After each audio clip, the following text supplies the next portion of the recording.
Okay, let's have a look, Dave. Are you Let's check if standing we're up? live.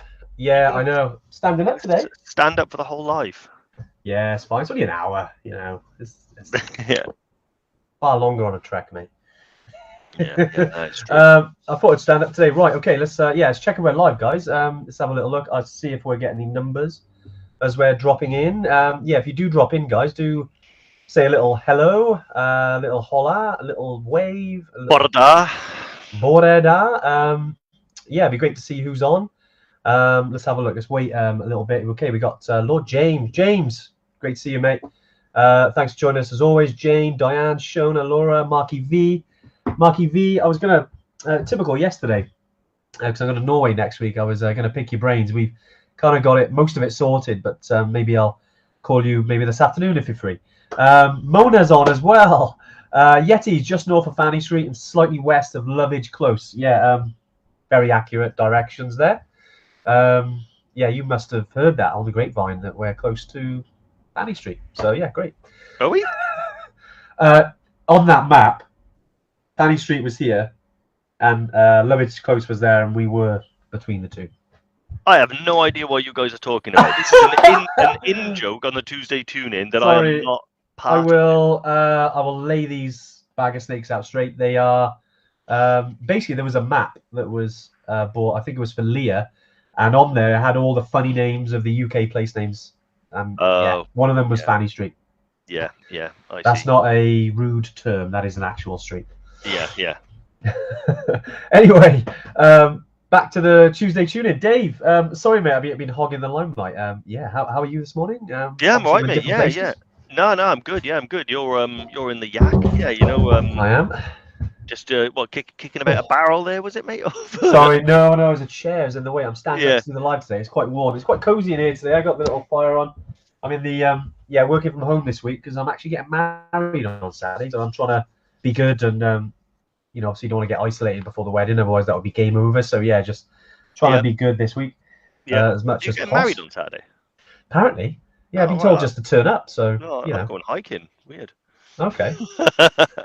Well, it's quite apt actually. Marky V asks, and before anyone else asked, I think this should be a bingo now. How's the knee, Dave? Yeah, marvelous. Yeah, magical. It's not as good as it could be, not as bad as it once was. Pretty much where I expect it to be. Nothing Good man. remarkable about it. But no, I can mountain bike, I can walk, can't run, but that's a good thing. Don't ever intend to.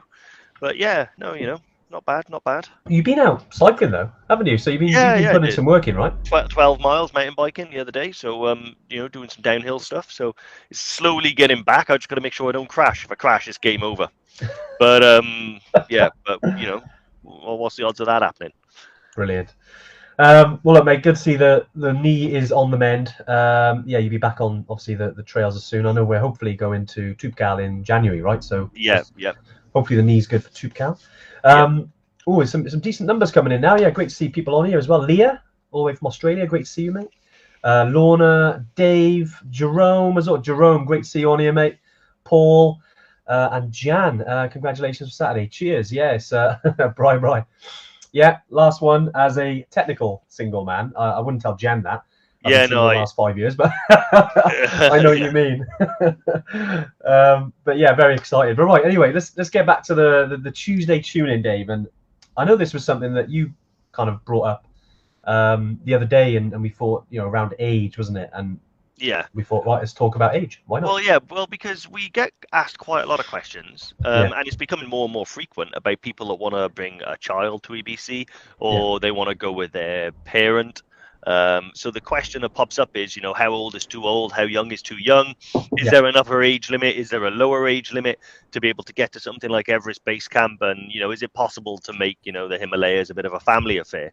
yeah, And it's one of those where there's not we always find it difficult to answer. If I'm on the phone and I get asked a question, can my 11-year-old come to Everest Base Camp? Well, the question is, it depends on the 11-year-old. So what we thought we'd do is we yeah, discuss a little bit into what that depend word means and why maybe they could, why maybe they couldn't. I mean, I've personally trekked to base camp with my dad, who was in his 60s, He'd probably be annoyed by that because I think he was 60. In his 60s, makes just it sound in, like right? yeah. And on that trip as well was a guy 75 years old. So, and I think the oldest person to summit Everest was in his 80s. I'll have to double check whether he made it down, but I know he was. I know the oldest person to summit was quite old. Yeah. So we thought that's what we'll do. We'll do a bit of a deep dive into that topic today, and obviously we'll probably answer some questions at some point as well. Well, we've had some come in. Typically, not about age, but some of them about age. But it's quite interesting. All the questions that come in as usual. But certainly with age. Then, I mean, where to start? I mean, Dave's you probably give it a good little intro there because we do get asked from time to time, especially over the last week. People thinking about booking in. Yeah. Around competition time, if being around the community, that it's always grows around this sort of time. And we've had a lot of questions like that, about their teenage daughter, is she okay to come on a trek to Everest Base Camp? And so, we obviously address those almost, not objections, wrong word, but, concerns almost, because, you want to be comfortable. If you go into these places, we don't want you turning up and kind of not knowing what's going on. We want you to kind of be comfortable in that environment. Obviously, it's a challenge, it's adventure travel. There's things that do pop up from time to time. That's traveling, isn't it? But if we can kind of allay those kind of fears, or offer you the opportunity and say, look, let's take that barrier down. Let's see what we can do, and have that conversation around, like Dave said there. Okay, 11-year-old, but what type of 11-year-old is your son or daughter? Are they into hiking? The parents usually know best in terms of their child. Then we can work together and find a way to make it happen. Like we've got, I think Leah, who's had a bit of media attention, but she's I forgot, how old is she? Is she 12, 13 years old, Dave? Something like that, yeah, very young. Yeah, but she's like really, I mean, when I was 12, 13, I certainly wasn't that into what I'm into now. I mean, I kind of found it, in adulthood. But she's, because of her folks, she's out all the time. She's probably, fitter than most people on the trails, if I'm honest. And, so that was a no-brainer in terms of, no, let's make this happen.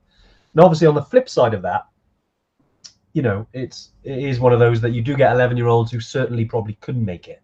Because they're just, they haven't got maybe the mindset or the drive to do it. Would you agree there, Dave? Yeah, I think so as well. And I think it's one of those where, so whenever I'm advising someone, and we've picked on an 11-year-old because it seems to be the popular age.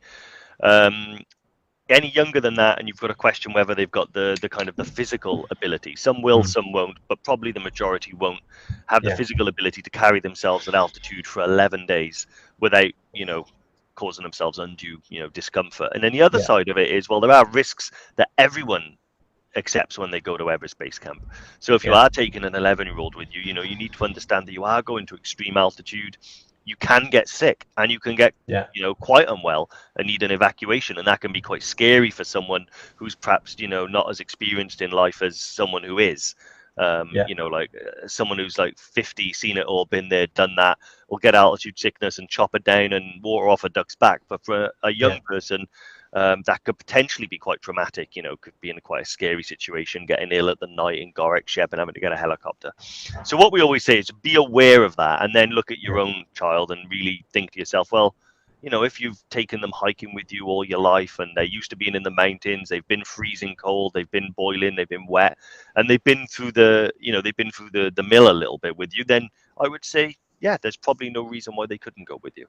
But the one thing I do always highlight is that you need to, I always appreciate someone being of an age where they can appreciate that can be a little bit dangerous and can be a little bit scary. And I would say that we're talking about EBC specifically. I would really urge caution for someone at that age going to maybe Kilimanjaro or climbing a peak, because summit night on Kilimanjaro is, no matter how fit you are, takes it out of everybody. It's really, really tough to get up and down Kilimanjaro on summit night. It can be done though, right? I mean, there are, and again, it depends on the kid. But you're right, Dave. Obviously, it's a bit more of that summit night is a beast. Yeah, exactly. No matter how old you are. Yeah, like that's it. And it's just I suppose it's not that there's a definitive yes or no answer to any of these. It's just there are levels to this, EBC is a little bit more gradual. It doesn't have the intensity all building up to one night. So there are levels to this sort of stuff. But you know, I think the youngest person to summit Everest might have been around 16 years old, not a huge amount older.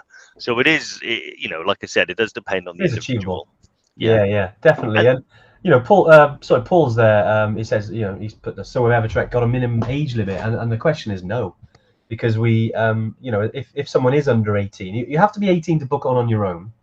yeah, From a legal perspective, you know, just because you're to be an adult. Although we very rarely get sort of 18-year-olds book in, if I'm honest. You yeah, know, no, obviously from that kind of age, maybe obviously you're in uni or work or that kind of thing. But yeah, if you are going with someone who's over 18, obviously is responsible for someone, you know, that the reason we don't, and I think this has evolved because in the beginning it used to be like, you know, because we when we set the business up 5-6 years ago now, 5 and a bit years, we kind of looked at that and thought, okay, you know, because at the time it was obviously we were leaning on experience, but over time we've realised, you know, there have been families out there, and we certainly don't want to put blockers in the way. So really, what we yeah, say is just have a conversation around it. If you do want to bring your kids, yeah, it's a great thing. And imagine, you know, doing something like Everest Base Camp at that age. I mean, wow, that's mind blowing, man. Imagine what you can achieve by doing that when you're in your teens. yeah, I mean, exactly. it's amazing. I Great. mean, talk about Rachel. Rachel, who was on Tubcal, Dave. Yeah, and she brought her son up there, and I think he was around 11, something like that. I Yeah. forget his exact age, but you know, this is why we don't say that there is a lower limit and why there's no upper limit, and we make a call on the individual, and the onus is always on the adult that's accompanying the person. But at the end of the day, like Rachel's son, you know, never really took on anything like Tubcal before, never been to altitude before, Mm. went there, did the summit. It wasn't easy, but came back down with a sense of like achievement and purpose now that he believes he can do anything in Yeah, life. it's And it's awesome. also, it's combined, you know, quality time with the family, a Mm. challenge, a sense of achievement, and he's learned a lot more than I think, you know, people do when they go on a beach holiday, which is just about Yeah, relaxing and chilling on the beach, which I'm not against. I quite enjoy it. But you know, if you want a fulfilling trip, then adventure travel certainly, you know, yeah, stamps that. And I think that's why people more and more are coming. Equally yeah, as well, we get asked about the upper age limit, and we may actually get asked the upper age limit more because yeah. We there do, don't are we? there are Yeah. people out there, they've worked all their life, they've retired, they shelved that sense of adventure while they fulfilled their responsibilities to their job, their family, themselves, their Mm. mortgage, and then it gets to that point in life where they think to themselves, do you know what? I'm not content with an allotment. I think I'm going to go to Everest Base Camp or Mm. climb Killy. You know, can I still do it? And I think with the upper one, it's a little bit more cut and dry. I think absolutely, Yeah, if you believe you can, and you know within yourself that you've got the stamina and the fitness to do it, then you can do it. I trekked to Everest Base Camp with chap Dave Balmont, 75 years old. yeah. You know, Awesome, awesome, 75 years old, and what I think, inspiring. yeah, amazing. And what I loved about going there with that guy is that you do tend to have some sort of, you know, knowledge with those years. Yeah, And he wasn't competitive. He didn't care about how fast he got from A to B. He was there for himself and to be part of a group, but ultimately each and every one of us goes there for our own reasons. yeah, And he just enjoyed the trip, you know, and he just trekked every day, looked up at the sky, looked at Everest, looked at all the other mountains and just thought to himself, yeah, this is amazing. And he made EBC and back down again and had an awesome yeah, time. The only difference is the insurance probably cost him a little bit more than it would yeah. cost you otherwise. And that's it. And Andy makes a good point there. You know, and although, you know, from our perspective, obviously we don't put limits on the age. I suppose it is, you know, because you do need certain insurance to go to these places, you know. And if you've been on here the last sort of 4 or 5 weeks, you'll know that we did a little one around insurance. So definitely look at the Tuesday tuning around that if you need info around insurance. But yeah, certainly, obviously, you need to have insurance to go on these trips. You know, it is Yeah. compulsory. You know, because if something happens, obviously we've got to get you out of there, and obviously there's costs related to that. You know, and that happens on a rare occasion, guys, very rare. But you know, it needs to be in place. So yeah, it's certainly, Andy, a good point there, mate. And you know, if you're thinking about going on a trek, I mean, I know a lot of the people on here being part of the community. I know there's a few newbies, new Tuesday tuning newbies on here. You know, do have a look at the insurance and maybe get a quote. You know, True Traveller are great. You know, you got Campbell Irvin, which are also really good. You know, if you're kind of mature level age, 60s, into your 70s, that there are options with certain companies. It's better to have a conversation with them sometimes instead of just filling out the little quote system on the website, because I think some of them are built a certain way that if it is over a certain age, it might auto say, "Oh, give us a call for your quote," or something like that. We've heard about things like that sometimes. Yeah. So yeah, but again, around insurance, obviously, I know that's another live, but yeah, any questions around that, do drop them in, guys, because that's what we're here for. Yeah, Paul has made a good comment there as well, Yeah. which is something that I've heard so many times, which is, I'm a little bit older, I want to do these trips, I'm worried I'll hold up the youngsters. And it's very hard for me to kind of like get rid of that fear, because it seems like quite deeply ingrained in people. But I can't emphasize enough how much A, it doesn't matter, and B, it probably won't happen. The group always stretches out like a caterpillar. People at the head tend to go a little bit faster than those at the tail, but we all come together at the same points during the day. We start at the same time and we end at the same time, and we have our lunch at the same time. And I honestly, it doesn't matter how fast or slow you're going, as long as you're enjoying yourself and you're fulfilling the reasons that you went there. There will be people that are faster than every single trip I've ever gone on. There's people that have been way faster than me. Sometimes I'm not so slow. Sometimes I'm quite slow. It all depends on who's around me.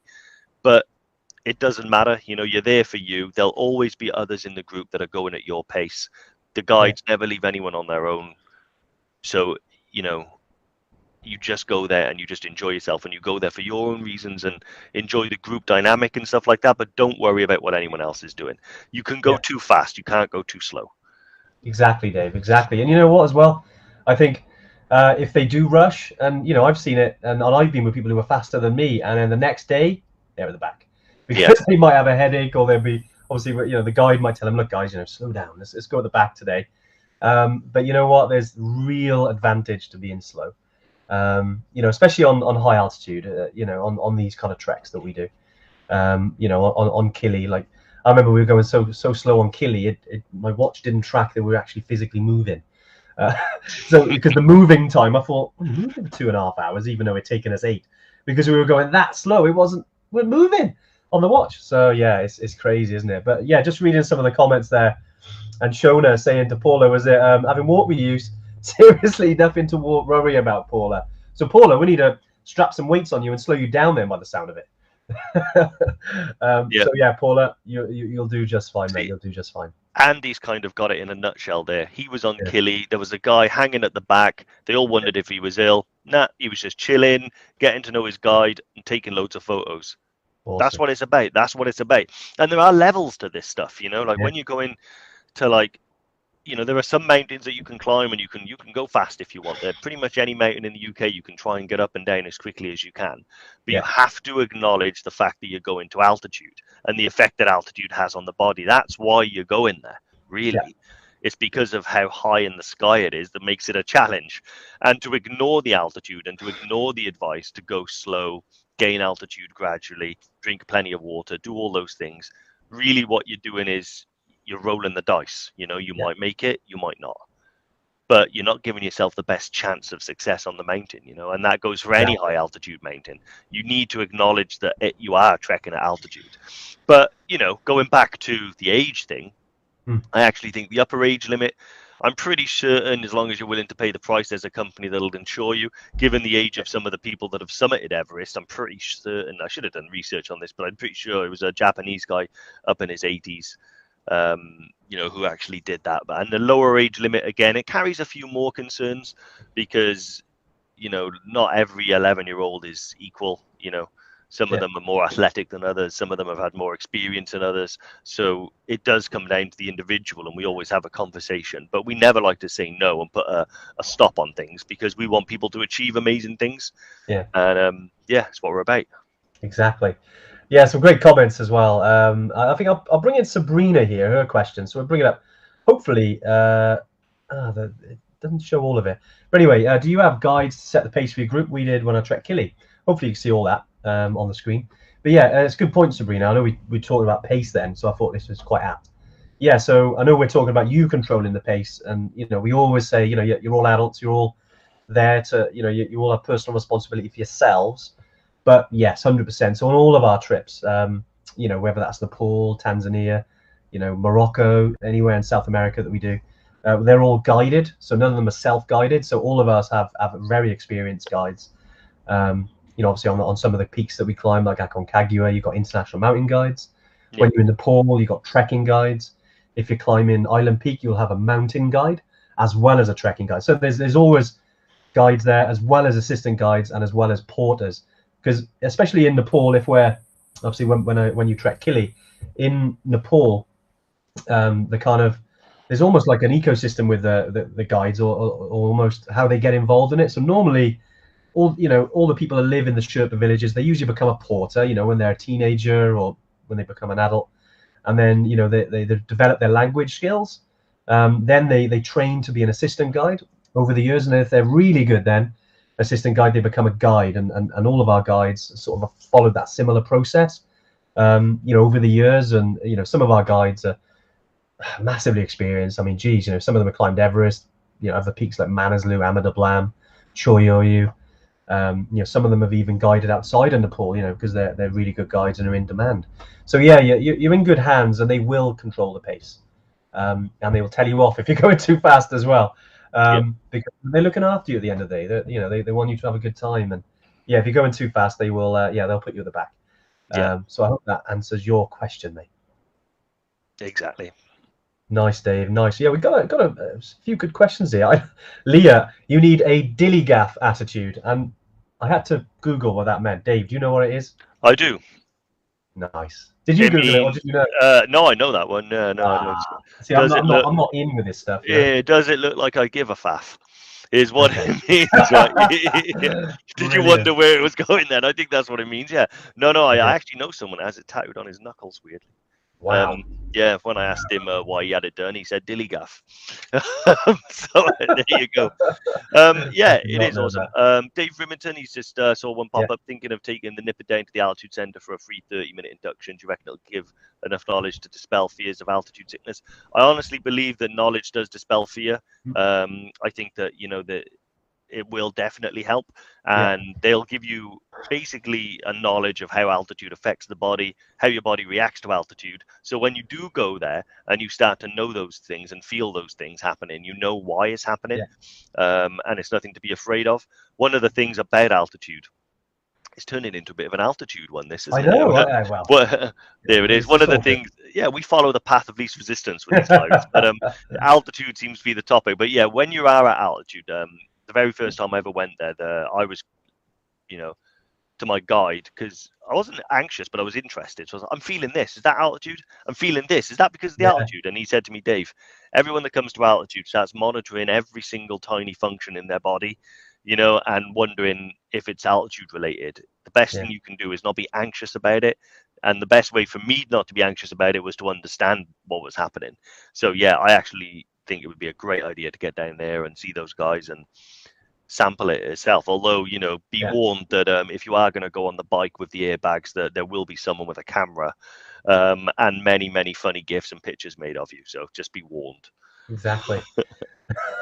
Yeah, so I know, mate, you mentioned about altitude there. I mean, at the end of the day, this is where we're operating. This is the area that we choose to be in, right? And we can't wait. I mean, it's been a great week as well. Whilst we're talking about altitude, we had our first Island Peak Summit in over 2 years, obviously with COVID and everything else, which was amazing. I mean, the views out there are amazing. I mean, God, man, I wish I was out there.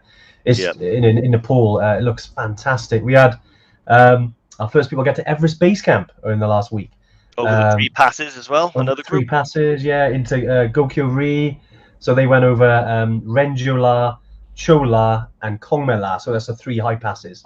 So the Everest region has certainly been Evertrekkified over the last week or so. It's been good to get our Evertrekkers over there, and it's just great to share that with you guys, because I know especially some of you have been part of the community now for quite a few years, and and I know some of you have booked obviously quite a number of years in advance and had to move your trips, and you're still looking forward to it, guys. And it's not long now. I know we got a big year ahead next year.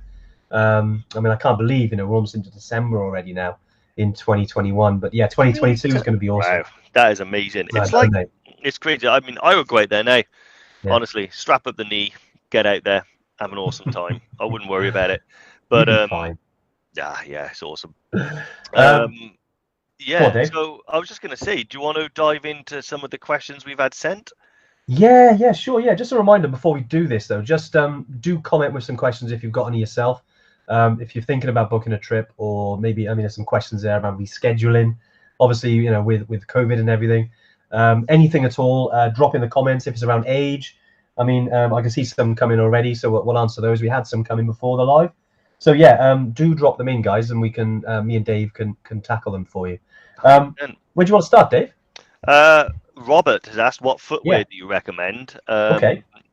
Sliders, Adidas sliders. Never leave home without them. But if you're talking about boots and trekking, Yeah. do you know what? It's like I always try to avoid saying it now because I know they're Saying what, waiting. Dave? Saying what? They're waiting. No, well, it all depends on what Mm. boots work for you, Robert. I recommend get out to a few stores, try a few pairs on, Yeah. and figure out which ones sort of fit you. By fit, we don't just mean whether you're a size 11 getting a size 11. We mean Yeah. how they feel around the feet, the ankles, the arch, the laces, the height, everything like that. I personally use a pair of boots called the Maindel Boutons.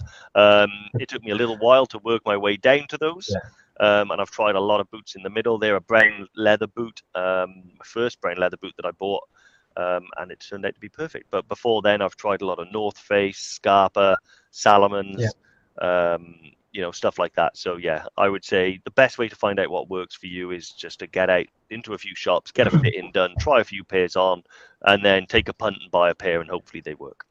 Yeah. Nice, Dave. Yeah, and there's a few options there. Marky V's put in, you know, the Salomon GTX4s. Yeah, really good. I know someone was asking about them. I'm not using myself, but I know a lot of trekkers who have. Yeah. I'm with Dave. I've got Maindels. I've also used the North Face Hedgehog GTX. Very good. You know, but like Dave said, get yourself down to, now we can get into stores and things. I mean, you know, I'm an online person. I do like purchasing online. I tend to know my size and what the fit. And I'm a risky risky buyer. I'll buy one and go, okay, they'll work. Yeah. And then if they don't, I'll get an insole, and then fine, that's what helps. But there are some, obviously, we know we're all different, you know, and get what works for you. And it's difficult because you want to get one and go out and try them, but obviously if you do that, then you've got to keep them, right? So it's like, Yeah, you end up like me. You'll have to get a lockup just to store your boots. Yeah. brilliant. Yeah, it's amazing. Diane's actually asked a good question, which is about Yeah. age. So we may as well jump in and get it. Yeah. Is there thought to be any correlation between age and altitude sickness? One study suggests it'll be worse the older you get, but I'm not sure that that's necessarily the case. I'm not sure of the study you're talking about. I think in my experience, and I would say no. I would say altitude affects everybody in the same way and different ways. I've not known any correlation between being older and getting more severe AMS. I actually think a lot of the older guys and girls that we've had on the trips, generally because of they're going slower, they tend to follow the rules, they're not as competitive. They tend to have wiser head on their shoulders, so they tend to Wiser be better. shoulders, Dave. I like Wiser shoulders, yeah. What do you think, Gam? Would you agree with that? Have you noticed anything different? 100%. I mean, I've seen a few different scientific studies. I think there was one a couple of years ago, actually, and someone was basically saying that they were doing a test on people, basically a test on people to see if there was any correlation between the type of physiological makeup of your body and if you got susceptible to altitude sickness. So essentially, they were testing people and saying, look, if there certain, like, there's what they call a VO2 max, which is around, you know, how your body transfers oxygen around the body. And is there a correlation? If that's lower than most, will you be more susceptible to altitude sickness? The only issue I had with that study is that they didn't know how people were hydrated at the point of that test. So we know from experience or altitude that the number one thing, if you've got AMS, you know, unless you've got an underlying health condition or you get unlucky, is hydration. You know, 99 times out of 100, if you've got AMS or anything like that, it's hydration. And I asked them this, and I sent them an email actually, because this was I think it was Glasgow University were doing a test on this, and I was like, okay, well, you know, are you taking into account hydration levels? Because If they're not hydrated, then you're not able to test how they deal with altitude if you put them into a chamber, which is what they did. So I was a bit skeptical about that. So, I mean, we're open to any scientific study, and the ones I've seen are there's no correlation with age, like and altitude. I'd say, like Dave said, that the things there that would go in your favor if you are slightly older is that you go slower. You are wiser. You're probably a bit more of a battler than the younger people. If I'm honest, we do get. I think I don't want to say people are soft and people are hard. We don't want to sort of pigeonhole anyone, but for some reason, the certain age group are more resilient with things, bumps in the road. I think that's just life experience, maybe. I don't know, but I would say there's no scientific study that I've seen that has a correlation between age and getting altitude sickness. Yeah. Also, I think the most successful people on the Hydration. 8,000ers are in their 40s and 50s. Exactly. Yeah. So I would say that that's definitely going to be a benefit to you as you get older. Right, Ange, should we crack on? What do you reckon's next? Yeah. Good question. I like ones like that. Let's have a little look. Yeah, sure, mate. Yeah. What have you got any? Okay, yeah. So Louise Brown, she's like, "Hello, team. Hello, Louise. Is it advisable to get to Kathmandu the day before the tour starts, in case of connection issues? And if so, can you recommend an area to stay? Is it possible to tag a day onto the accommodation that's included as part of the trip?" So, Louise, it is recommended that you have at least one extra day. Personally, I think that day is most valuable at the end of the trip rather than the beginning. What I tend to do is have a day at the beginning and 2 at the end, but not everyone has that free time. So I would say if you only have one extra day and you're wondering where to put it at the end of the trip. The reason being is there's very few problems that arise on the way in your international flight. You arrive on day 1, that's your arrival day. Day 2 then is your day tour and trip prep, and then day 3 you actually fly to Lukla and start trekking. Now, so you've got a little bit of like leeway anyway. The worst case scenario, you might miss like the day tour if it's like extremely delayed. But when you fly to Lukla, there's always a chance that there might be a delay with the Lukla flight. And if there is a delay on the Lukla flight, you might miss your flight home. And that's a bigger issue than arriving a little bit late. So I would have it at the end. But if you're asking for my perfect scenario advice, have a day at the beginning and 1 or 2 at the end. That way, nice, easy. You just got a whole day to chill. Then the next day you're going to chill. And then the next day you're going to start the day tour. And you're already going to be like an experienced Kathmandu person. With regards to where you can stay, all you need to do is let us know when you arrive and when you leave, and we'll make sure that you've got accommodation in our hotel for that time. It's an awesome hotel called a Loft, right in the heart of Tamil, which is the trekking mecca of Kathmandu.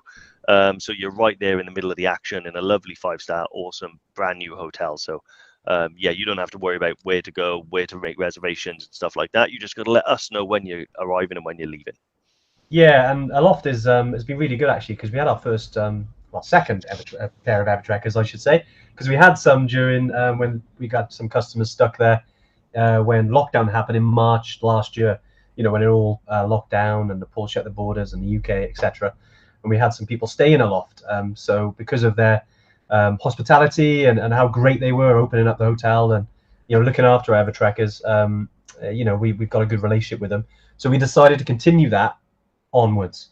So we've had really good feedback about Aloft from the Evertrekkers that have been over this autumn.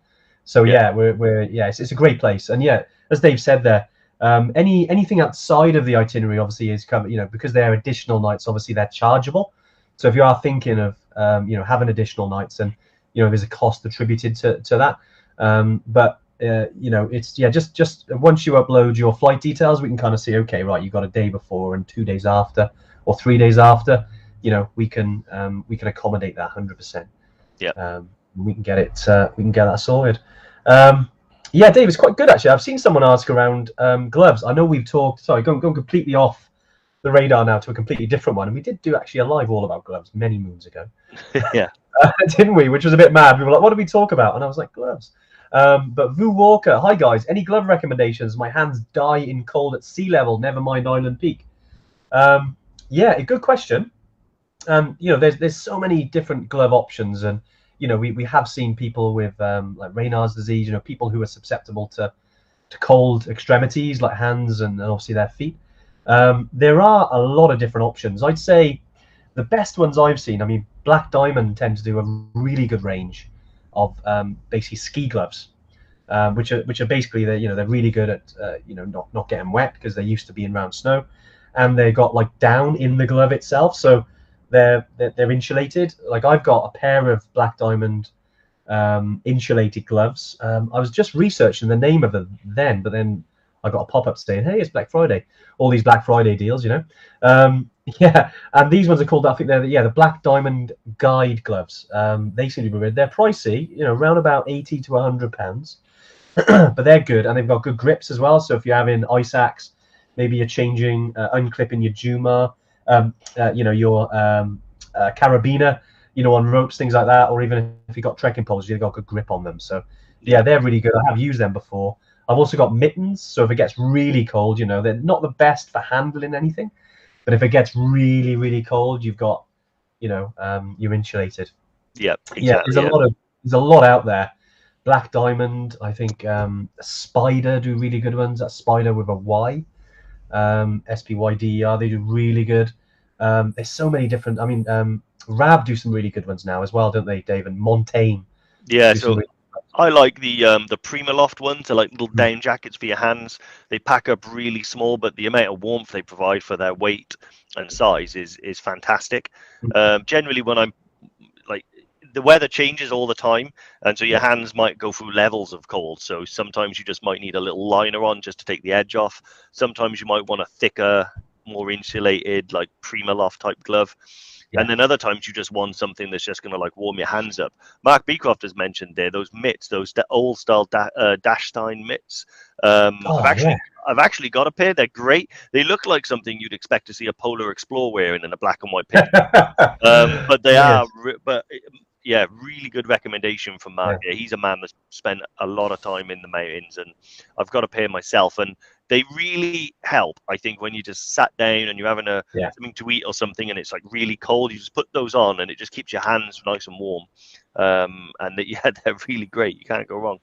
Marky B as well. He's. Do you remember, Dave? We were up in the Lake District, and we were in a pub called the Wainwright, which is in Keswick. And I was seeing this guy kind of ski down one of the fells, and it was filmed. And then at the bottom, then it said Mark Beecroft, and I was like, I don't think there's too many Mark Beecrofts around. Should we? Yeah, that must be Mark. And yeah, Mark. If Mark knows a thing or two about cold, he's the man. Yeah, well, because, wasn't it? Having a bit, and I think it was old like GoPro footage of him like climbing all these like snow-covered peaks and stuff. Yeah, it's really you can't go anywhere. Ever trekkers are everywhere, but yeah, no, it's pretty cool in an old style pub. Yeah. Awesome. Gary Dock has arrived. Any ideas for the approximate insurance cost for the helicopter evacuation? So, cost of the insurance or cost of the helicopter? I'll cover both. Insurance varies. It generally goes up. It's age loaded. So 30, 40, 50, 60, 70, you're going to have an increase. An example. So last time I went to EBC, how old am I now? 38. So I was 36. And I think I paid about 140 quid, something like that, for my insurance. And the cost of the helicopter varies wildly. I mean, if you're going from high, so if you're getting picked up from Gorakshep and you're going all the way to Kathmandu, wow, that could be $5,000, maybe more. What we try and do is, because we've got a really good relationship with one of the helicopter firms, so we don't have to kind of pitch for one to come and get us. We've got direct contact with the airline, with the pilots, so we don't generally have to struggle to get them. And we get the best deal, and we can often arrange it so you share it with some other people, and that way then the cost comes down and stuff like that. But the cost for the actual helicopter varies, but the insurance is not too bad. Generally, it starts off, it's over between 100 and 200 is what you can expect to pay, and then it goes up from there depending on your age and what sort of conditions you might have. Just to add with the helicopters as well, it's always one of those where, obviously, if you're evacuated, like I said, and usually that's from higher up, because as you come down, you generally have more oxygen. The altitude issues tend to dissipate. But if you're at, say, Gorakshep, or even at Ferice, which is slightly lower down, which we have done evacuations for, maybe even Dingboche, we've done some in the past. 4,400 meters. Because that's quite far up. What they do is you've got to get you back to Kathmandu if you're really ill. Is they take you all the way back down to Lukla. and then from there, then it's all the way to Kathmandu, and then if you're really bad, then into the hospital. I mean, we're talking very rare occasions now. Yeah. But the thing is, one thing you've got to be prepared for is that any insurance policy will have an excess if you've got to get evacuated. And when we were talking, I think it was with Tim, was it a few weeks, probably about 5-6 weeks ago, who was from True Traveller Insurance. Yeah, definitely check out that insurance. Yeah. Tuesday tune in, by the way. It's actually quite funny that the reason it was brought in is to stop the scammers, because there were historically there's been quite a few scams over in the pool. Yeah. And obviously guys would get kickback from putting people onto helicopters. So they were right, okay, to stop that from happening, they put an excess in, which has slowed it down a bit. But yeah, so that's why there's excess, and some of them vary. Some of them, I think the cheapest we've seen is like 400. True Traveller's 750. I think some of them are £1,500. Yeah. So do obviously that, and we won't say right, you've got to pay that before you get on the chopper. We usually sort that out afterwards, but just be prepared that there's some excess if you've got to get evacuated. Yep. Awesome. Nice. All right, Dave. Yeah. Right. Have we answered everyone that emailed in, Dave? I think so. Yeah. I think we've got them all. Nice. I believe. Yeah. I think that's all of them. Yeah. Because the next one down is Bri, commenting on your last tune in as a single Yeti. So, cheers, Brian. Yeah. Good man. Yeah. So I'm just reading Mona's. I have a mental age of 3 and a physical age of 80. Can I go back to EBC? Mona, you know the answers to that, mate. Yeah. Of course. Brilliant. Just going through now. I think Sabrina's put a couple of different questions in. I know we talked about guides setting the pace. Then you asked about minimum age. Do go back to the beginning if you missed the beginning, Sabrina. Yeah, we talked about we don't really have a minimum age because, with regards to it, because, again, we're talking about age here, especially from the beginning. Have a look what we said at the beginning of the live. So once this finishes, you'll be able to rewind it, and it's nice and easy then. But just to kind of close that down, there's not a minimum age. We usually have a chat about the person you want to bring.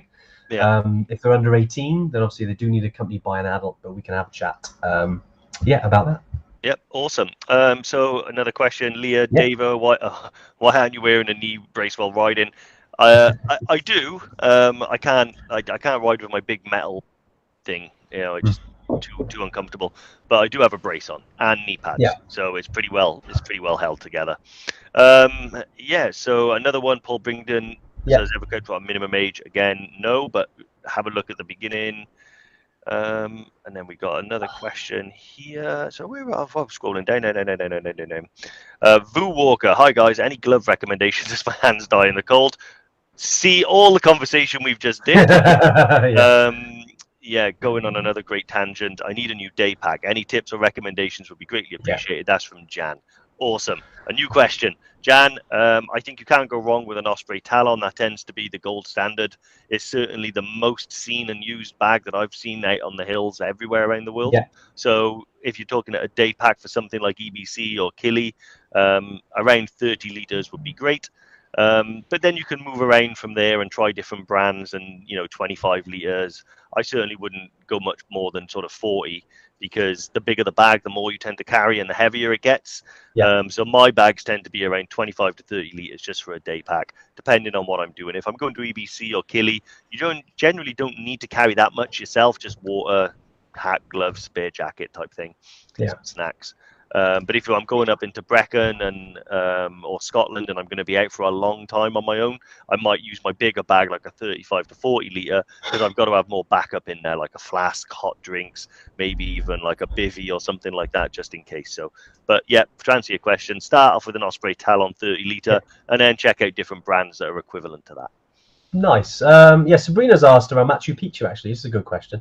Just around the temperature. Obviously, I know you're asking about the day packs as well. But yeah, just going back, where is your question? I'm just trying to look at it. Yeah, I think it was around what temperature or how cold does trekking Machu Picchu get? So I think with Machu Picchu, it rarely drops below 10 degrees. It can do, in some of the kind of southern hemisphere winter months. But when you're going over some of the high passes, so with our Machu Picchu trek, it's kind of I say brand new. It's been a couple of years in the making now. We can't wait to run a trip on there. We caught up with Juan Carlos, who runs our operation down in South America. We caught him in London a couple of weeks ago, and we were talking about it on the Tomakea route, which is very remote.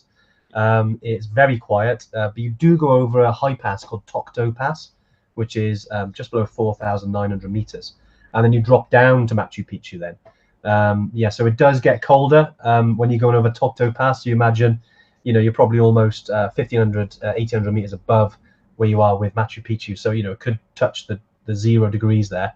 Bring a pair of gloves for that. You don't need if you're climbing Island Peak and you're talking about minus 15, it won't get to that. But do be prepared with some gloves. And we do have equipment lists that you can obviously download in terms of trekking for these places. So Sabrina, do let us know if you're thinking about jumping on one of those, and we could advise on that. Awesome. Go for it, Dave. So let's have a quick look now. Deb Badgeria said, I'm planning on borrowing an Evertrek sleeping bag for EBC. Is this a good idea to purchase a liner? If so, what sort? Will it be a mummy style bag? Thanks. Yes, it will be a mummy style bag.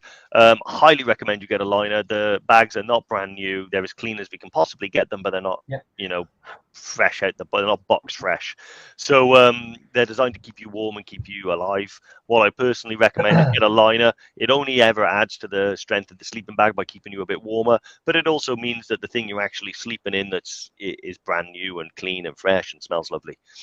So that's what I would honestly recommend. And they are mummy bags. I think I said that at the beginning. Nice. Dave Rimington, what type of plug do you need, and is there power access sockets in the rooms to recharge stuff?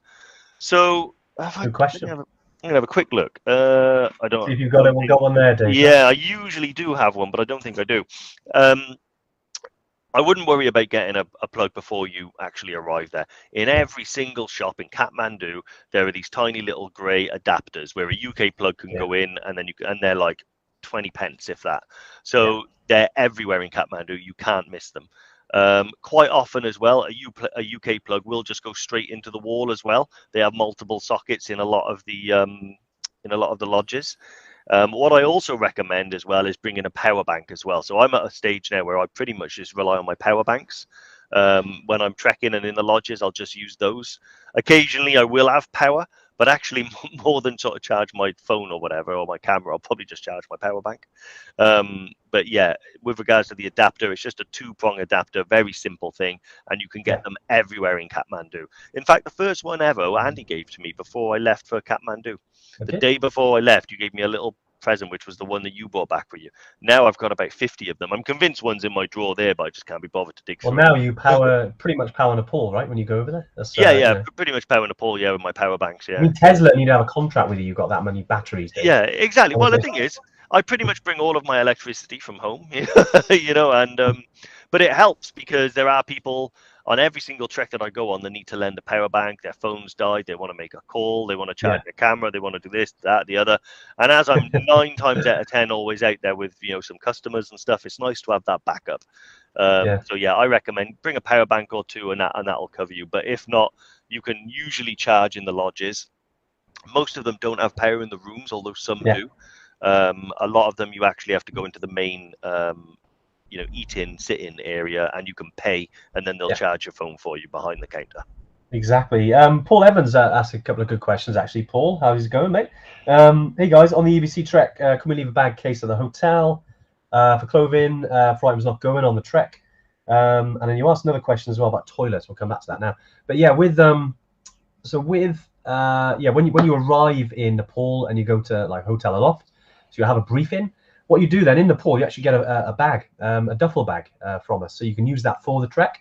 So whatever you bring over there, whether it be a suitcase or your own duffel bag, you can store that securely at the hotel with some clean clothes. Maybe you bought some souvenirs around Kathmandu. You don't want to be carrying them, all the way up the trek, right? So yeah, you can leave all that stuff at the hotel, mate, ready for your return. And then you mentioned about toilets in the tea houses. I mean, they're asking for a friend. They're colourful. Some of them are colourful. Some of them are sit-downs. As you get higher, they get more basic, and the smell gets worse. So, do be prepared that toilets are very interesting, and you will be talking about it when you come back. Yeah. Wouldn't you agree, Dave? Yeah. It's nothing to look forward to. But then you're not going there to use an amazing. You're not going there to create memories of all these amazing toilets you've used. You go in there to see Everest and do this amazing thing. So the toilets are simply something, they're part of the challenge that you have to get through in order to do it. I can see there's a bit of a battle brewing in the comments about day pack rain cover or dry sacks. Personally, I always have 9 times out of 10. I've said 9 times out of 10 a lot today. 99 times out of 100, a backpack will have a rain cover built in anyway. I'd always rather use one of them and keep the whole bag dry if I can. There's nothing worse than having a soaking wet bag, even if everything inside of it is dry. But if I do have something in there that's particularly precious to me, that's susceptible to get wet, I might put it in just a little Ziploc bag or something like that. The dry sacks that I have tend to live in my duffel bag, and that's where I'll just keep my clean and my dirty clothes separated and things like that. So that tends to be the way that I do it. But honestly, I've never particularly stressed over the topic. I just like keeping everything dry. I don't like anything to get wet. So I like all my bag to be wet. I like everything inside there. Sorry, I like my bag to be dry, everything inside to be dry. Same for my duffel bag. So use the rain cover, and if you have anything particularly precious, then just Ziploc it, something like that. Yeah, and I think it also as well, like, I can see why some people prefer dry bags. I mean, I've always used dry bags and waterproof covers. I think it just depends on where you're going. Like, if you're spending a lot of time in windy conditions, like if you're up in Scotland a lot, maybe you're in the Cairngorms, for instance, and it can be windy on top of the plateau, then it's a bit of a nightmare, isn't it? It must be really annoying if the waterproof cover is kind of, shaking all the time. I mean, I've certainly had that. And I'm like, geez, man, I'd rather get wet, so yeah, with day bags become more useful. And I think, it's just personal preference, isn't it? And, I've seen bags out there that, day packs, that are actual dry bags. So they're actually, you don't need a waterproof cover. They're already waterproof out of the bag. I don't know off the top of my head the kind of model, the make and model of them, but I've seen people use them. Oh, is it the rucksacks like Ortliebs or something like that? They're called Ortliebs. Yeah, some of them, they're fully... They're heavy. They are heavy. They're kind of similar to the dry bags I used to use when I scuba diving. So I'd have one on the boat all the time, obviously just in case it falls in the water, it still floats. You've got your valuables in there, and they pretty much, they design bags that now, obviously you can carry with you. But yeah, it's just personal preference, guys. I think if you're out there in really challenging conditions and you don't want to be annoyed by waterproof cover, then use dry bags. If you're walking through hills and it's not massively challenging conditions, probably, and then you do get a downpour, then just chuck on a cover. That might be ready for you. So yeah, I don't think there's any right or wrong answer there. I think it's whatever is personal preference, as Dave said. Awesome. Definitely. Tracy Swift has said, what size duffel bag do I need to buy for Killy? So you do have the option of renting one. They're about 80 to 100 litres. I'd say start with about 100-litre duffel bag. Either way, you've got a 15-kilo limit of stuff you can put in it. So you don't want something that's massively big with loads of empty space in there.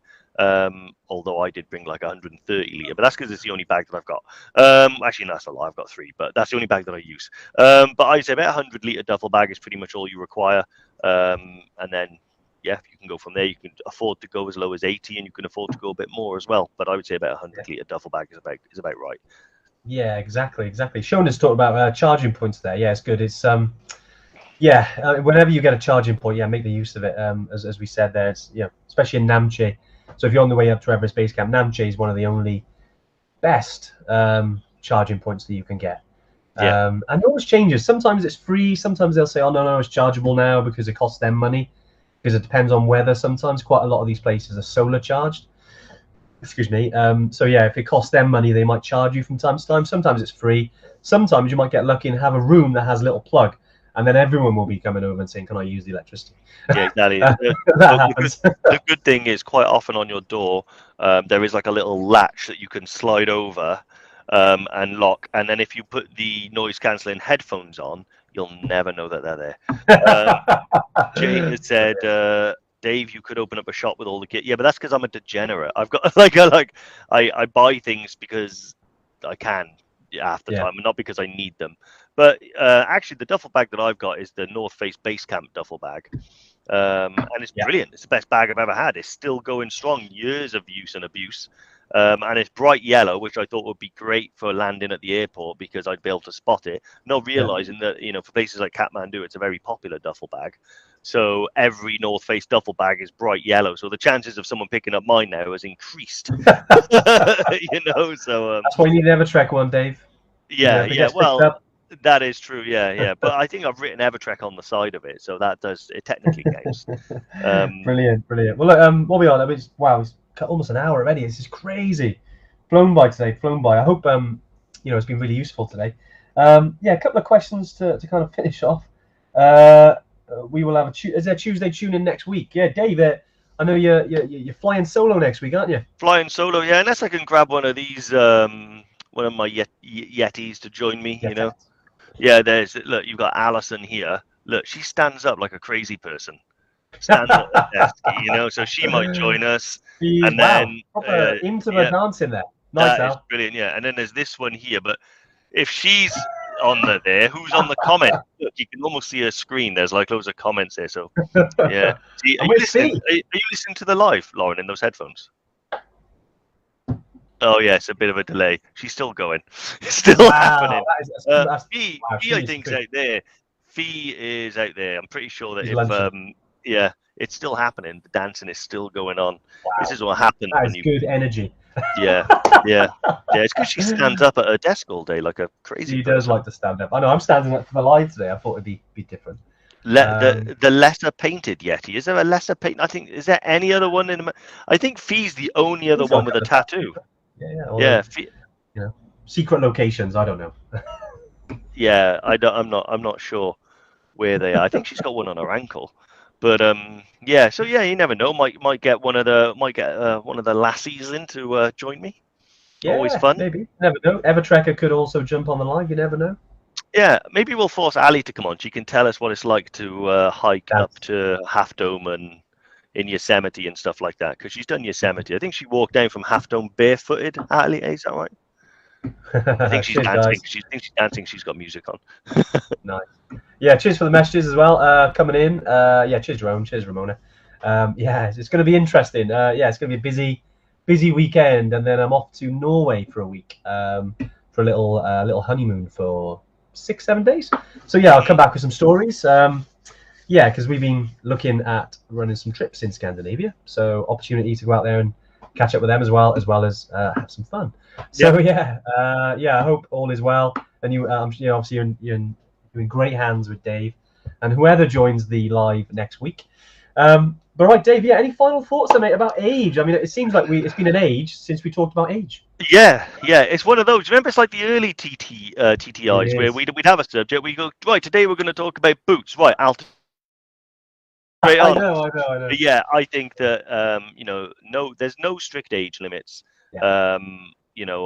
I think it all depends on the individual, and we're more than happy to talk to anyone to make a dream happen, even if that means building someone up slowly, because you don't always have to jump straight to EBC. If you do have a young child that you want to get into the adventurous lifestyle, there's like Tupakal over the weekend, get a taste for it, and then we can build up. So yeah, other than that, awesome. I've got a speech to write. I know. And Andy McNaughton-Jones knows the score. Yeah. Exactly, mate. Exactly. Yeah. Cheers, guys. Thanks for all the well wishes and things. Yeah, I'll have obviously, it's very important as always to keep hydrated. So I'll make sure I'm hydrated over the weekend. Yeah. Don't you worry about that. But yeah, definitely. Thanks for today. Dave's been awesome. Yeah, enjoy next week, and I'll see you guys. I'll be back in a couple of weeks. We got a good one. We got a good build up to Christmas. Christmas, man. How does that come here? Yeah, but have an awesome time, and yeah, we'll see you in a couple of weeks. And Dave, I know you'll see the guys next week. Take it easy. Adios, guys. A nice day.